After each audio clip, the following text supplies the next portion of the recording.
अस्सलाम वालेकुम व्यूअर्स। आज का हमारा पर्सनालिटी साइकोलॉजी का लेसन नंबर 13 है, जो कि है एरिक एरिक्सन के बारे में। अब शुरू करते हैं। अब इसने एरिक एरिक्सन ने जो डेवलप की थी थ्योरी, और उसकी थ्योरी जो थी किस चीज़ पे बेस थी, ठीक है। एक तो उसकी सोशली उस पर बेस थी, ठीक है। मतलब सोशल जो थ्योरी थी उस पर उसने ज़्यादा इसका एम्फेसिस था, ठीक है, रैदर देन सेक्सुअल रिलेशनशिप्स। और इसमें क्या कवर किया जाता है, entire life span of an individual, मतलब उसके सारे जो हैं साइको सोशल स्टेजेस जो हैं लाइफ के बारे में एक इंडिविजुअल के, वो एक्सप्लेन किया जाता है।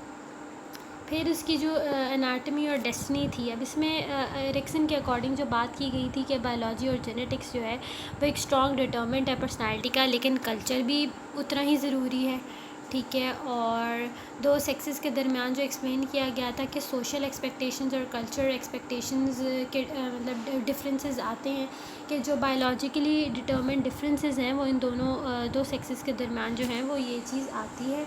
उसके बाद ईगो साइकोलॉजी से मुराद ये है कि एरिक्सन के अकॉर्डिंग जो था, इट जो था वो क्या था, वो सर्व करता था, मतलब in the process of serving it वो डेवलप करता था अपने फंक्शंस, ठीक है। अब जो ईगो का जो जॉब था ना, वो क्या था कि वो ऑर्गेनाइज़ करता था लाइफ को, ठीक है, उसके अंदर हार्मनी रखता था, ठीक है, और एक फ़िज़िकल और सोशल एनवायरनमेंट के दरमियान हार्मनी पैदा करता था, रखता था। और जो एरिक्सन ने जिस चीज़ पे स्ट्रेस किया था, अब उसने किस चीज़ पे स्ट्रेस किया था, उसने ऑटोनॉमी और रोल ऑफ ईगो पे स्ट्रेस किया था, जिसको उसने ईगो साइकोलॉजी का नाम दिया था। उसकी इंटायर जो थ्योरी थी वो किस चीज़ पे बेस थी, ईगो गेन्स और लूजेस स्ट्रेंथ के बारे में, जो कि डेवलपमेंटल प्रोसेस के अंदर। उसके बाद में फ्रेड के बारे में, फ्रेड ने तो हमेशा कन्फ्लिक्ट के बारे में ही बात की थी, लेकिन एरिक्सन ने जो बात की थी वो जो है ईगो के बारे में बात की थी, जो कि इन सर्विस होता है इड के लिए, और उसको सर्व करता है, ठीक है, और डेवलप करता है अपने फंक्शंस। तो बेसिकली ईगो की जॉब यही थी कि ऑर्गेनाइज़ करना वंस लाइफ, अश्योर करना कंटिन्यूस हार्मनी विद फिज़िकल और सोशल इन्वायरमेंट। उसके बाद इसके 8 स्टेजेस हैं ह्यूमन डेवलपमेंट के। इसके एरिक्सन के 8 स्टेजेस आते हैं, जिसको साइकोसोशल स्टेजेस कहते हैं। वो यहाँ पे अभी नहीं है, वो मेरे ख्याल से हम आगे चैप्टर्स में पढ़ेंगे।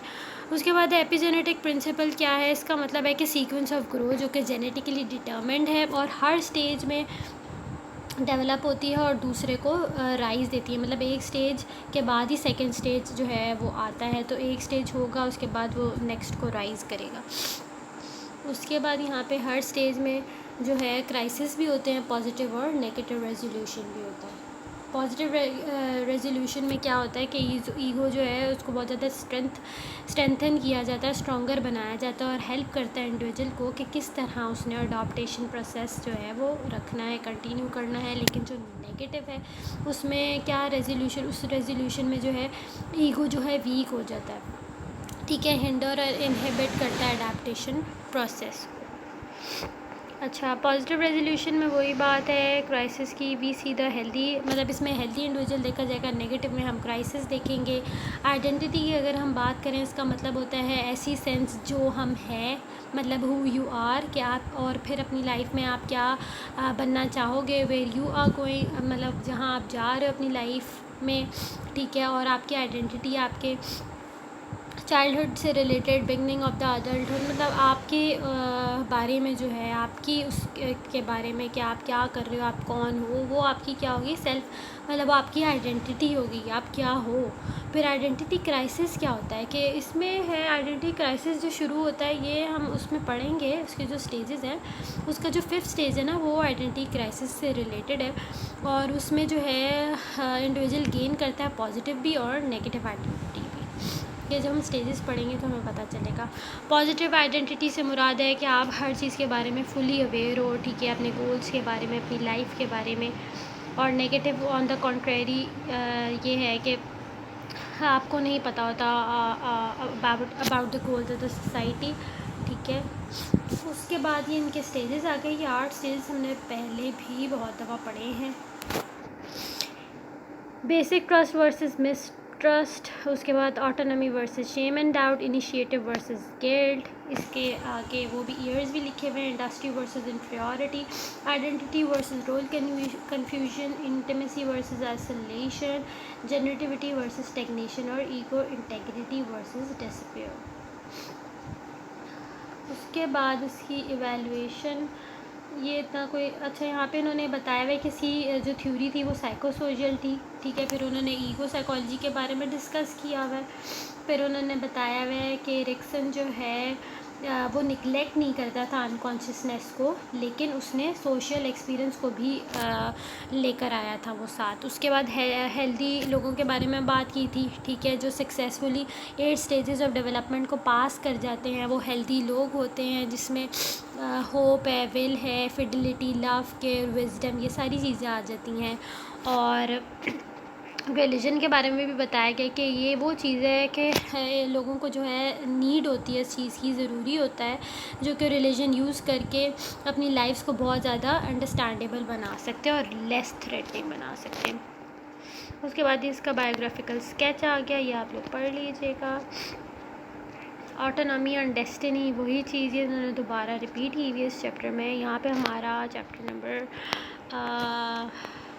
13 ख़त्म होता है। उसके बाद है एरिक एरिक्सन, चैप्टर नंबर 14। इन्होंने काफ़ी ज़्यादा शुरू के जो चैप्टर्स हैं उसमें उन्होंने रिपीट किया हुआ है, इतना लेंदी नहीं है जितना इन्होंने बनाया हुआ है।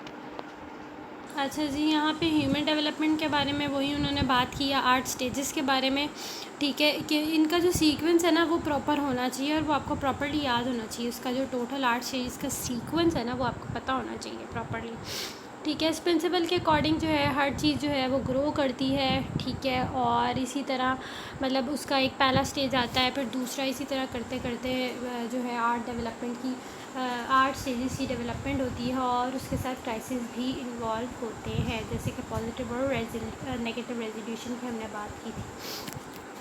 उसके बाद इन्होंने बहुत ज़्यादा इस दफ़ा शॉर्ट करके बताया हुआ है, वरना ये डिटेल में है काफ़ी ज़्यादा। इसके जो स्टेजेस हैं 8 स्टेजेस, यहाँ पे इन्होंने बहुत शॉर्ट, और ये MCQs के लिहाज से बहुत ज़्यादा इंपॉर्टेंट है क्योंकि इसमें से MCQs 1-2 आए हुए थे। अब बेसिक इंटरेस्ट वर्सेस मिसट्रस्ट में उन्होंने बताया कि अब इन्होंने जस्ट क्राइसिस के बारे में बात की हुई है, वैसे ही बहुत ज़्यादा लेंदी है कि अगर क्राइसिस जो है सक्सेसफुली रिजॉल्व कर लोगे तो क्या आपने बस ये चीज़ याद रखनी कि पहले पॉइंट में आपने देख लिया बेसिक ट्रस्ट वर्सेस मिसट्रस्ट में अगर आप क्राइसिस रिजॉल्व करते हो तो क्या इमर्ज होता है, ये MCQs में आता है। जैसे कि यहाँ पे लिखा हुआ है होप इमर्ज होता है, और अगर अनसक्सेसफुली आप रिजॉल्व नहीं कर पाते तो क्या इमर्ज होता है, fear.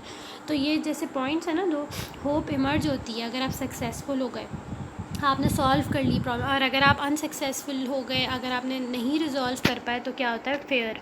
Autonomy versus shame and doubt में भी यही है कि आपने अगर रिजॉल्व कर लिया तो क्या होगा, आपने सेल्फ़ कंट्रोल जो है मिल रहा है वो पैदा हो रहा है, और अगर पावर इमर्ज हो रही है, ठीक है, ये भी जो है इम्पॉर्टेंट है। और अगर अनसक्सेसफुली आप रिजॉल्व नहीं कर पाए तो क्या होता है, सेल्फ़ डाउट हो जाता है। मतलब अब इसमें आपको पता चल जाता है ना, जैसे शेम एंड डाउट के बारे में हो रहा है, तो ऑटोनॉमी से मुराद सेल्फ़ कंट्रोल, पावर, और अगर आप नहीं कर पाते तो सेल्फ डाउट होता है।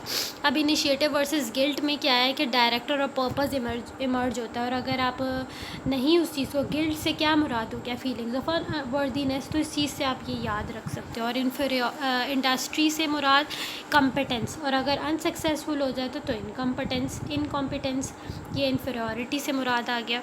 आइडेंटिटी जो कि फिडेलिटी, ये भी MCQs में आया हुआ था। आइडेंटिटी में क्या, अगर आप क्राइसिस रिजॉल्व करते हो तो क्या होता है, फिडिलिटी इमर्ज होती है, और अगर नहीं होता तो क्या, कन्फ्यूजन से मुराद अनसर्टेनिटी। इंटीमेसी में क्या है, लव, उससे मुराद। और आइसोलेशन में मतलब क्या, आप आइसोलेट होते हो, अकेले रहते हो, तो उसमें क्या हो गया कि अगर नहीं रिजॉल्व किया आपने प्रॉब्लम, क्राइसिस नहीं रिजॉल्व किए तो किसकी तरफ चला गया, हेट्रेड की तरफ। जनरेटिविटी वर्सेस स्टैग्नेशन, इसमें भी ये भी था इम्पॉर्टेंट कि इसमें केयर इमर्ज होती है, और अगर आप अनसक्सेसफुल होते हो तो सेल्फिशनेस इमर्ज हो जाती है। ईगो में क्या है, विजडम हो गया, इमर्ज होता है, और अगर अनसक्सेसफुल हुए तो आप फीलिंग ऑफ डिस्पेयर या फिर मीनिंग लेसनेस इमर्ज होती है। यही आ गया। उसके बाद यही बात फिर एरिक एरिक्सन की बात आ गई, और फ्रेड को कंपैरिजन किया हुआ है। अब यहाँ पे उन्होंने बताइए जो उन्होंने कंपैरिजन किए हुए हैं बेसिकली आप लोगों को समझाने के लिए कि फ्रेड का क्या चलता हुआ आ रहा है, ये आपको अब तक याद हो गया होगा। तो उसको अगर हम कंपेयर करते हैं हर थ्योरिस्ट के साथ, हर साइकोलॉजिस्ट जो भी हम पढ़ते हैं, तो उससे आपको डिफरेंस पता चलता है कि इसमें क्या था। ठीक है, अब हमने बात की थी फ्रेड के जो थे साइकोसेक्सुअल डेवलपमेंट ऑफ थ्योरी थी इसकी, लेकिन on the other hand Erikson की साइको सोशल है। ये आपने हमेशा याद रखना, सोशल से मुराद सोशली जो भी थ्योरी है ना वो एरिक्सन की है। ठीक है, फिर फ्रेड के लिए ईगो इम्पॉर्टेंट था, लेकिन एरिक्सन के लिए हमने क्या पढ़ा कि ईगो उस सर्विस में होता है जो कि इड को जो है सर्व करता है, उसके फंक्शंस डेवलप करता है। और उसके बाद फ्रेड ने बात की थी अनकॉन्शियस माइंड की, लेकिन एरिक्सन ने बात की थी कॉन्शियसनेस की। कॉन्शियस जो है वो कॉन्शियसनेस उसको नेग्लेक्ट नहीं किया था, लेकिन उसके साथ साथ उसने सोशल एक्सपीरियंस की बात की थी। ये हमने हैंडआउट्स में ऊपर पढ़ा है, वही चीज़ उन्होंने लिखी हुई है। फिर उसके बाद फ्रेड के बारे में साइकोथेरेपी जो है वो हेल्प करती है in understanding the unconscious mechanism, लेकिन एरिक्सन के लिए क्या था कि हेल्दी पीपल जो हैं सक्सेसफुली अगर पास कर लेते हैं ये 8 स्टेजेस डेवलपमेंट के, तो क्या होगा, क्या एक्वायर होगा, होप एक्वायर की जाएगी, वेल कॉम्पिटेंस। ये जो सारे पॉइंट्स हमने ऊपर पढ़े हैं ये उस चीज़ के बारे में पहला पॉइंट जो था जहाँ क्राइसिस रिजॉल्व होते हैं वहाँ पे ये चीज़ें पाई जाती हैं, जैसे कि hope, well competence, Fidelity, love, care, wisdom. और फिर बात थी रिलीजन पे। फ्रेड ने जो है रिलीजन के बारे में इतनी कोई बात नहीं की थी, जबकि एरिक्सन ने बात की थी कि रिलीजन जो है वो ऐसी चीज़ है जो लोगों को ज़रूर चाहिए, उनकी नीड है और वो यूज़ करते हैं। मतलब रिलीजन को अपनी लाइफ में ऐड करते हुए अपनी प्रॉब्लम्स, अपनी लाइफ के इवेंट्स जो है अंडरस्टैंडेबल बनाते हैं और फिर लेस थ्रेटनिंग भी बनाते हैं। यहाँ पे इनकी इवैल्यूएशन है। यहाँ हमारा चैप्टर कंप्लीट होता है। होप से आप लोगों को समझ आया होगा। प्लीज़ सब्सक्राइब करना मत भूलिएगा।